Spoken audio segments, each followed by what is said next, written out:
एक राजा की बेटी की शादी होगी। बेटी की ये शर्त थी कि जो 20 तक गिनती सुनाएगा वही राजकुमारी का पति बनेगा। गिनती ऐसी होनी चाहिए जिसमें सारा संसार समा जाए। जो ये गिनती नहीं सुना पाएगा उसे 20 कोड़े खाने पड़ेंगे। ये शर्त केवल राजाओं के लिए थी। अब एक तरफ राजकुमारी का परण, दूसरी तरफ कोड़े।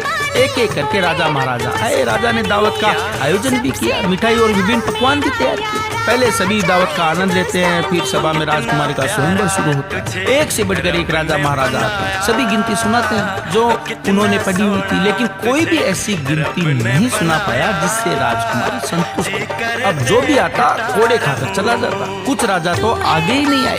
उनका कहना था कि गिनती तो गिनती होती है, राजकुमारी पागल हो गई, ये केवल हम सबको पिटवा कर मजे ले रही है। ये सब नजारा देखकर एक हलवाई हंसने लगा।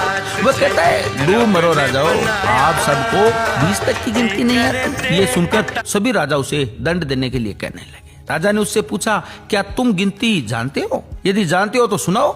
हलवाई कहता है, हे राजन, यदि मैंने गिनती सुनाई तो क्या राजकुमारी मुझसे शादी करेंगी? क्योंकि मैं आपके बराबर का नहीं हूँ। पास खड़ी राजकुमारी बोलती है, ठीक है, यदि तुम गिनती सुना सको तो मैं तुमसे शादी करूंगी, और यदि नहीं सुना सके तो तुम्हें तो मृत्यु दंड मिलेगा। राजा की आज्ञा लेकर हलवाई ने गिनती शुरू की।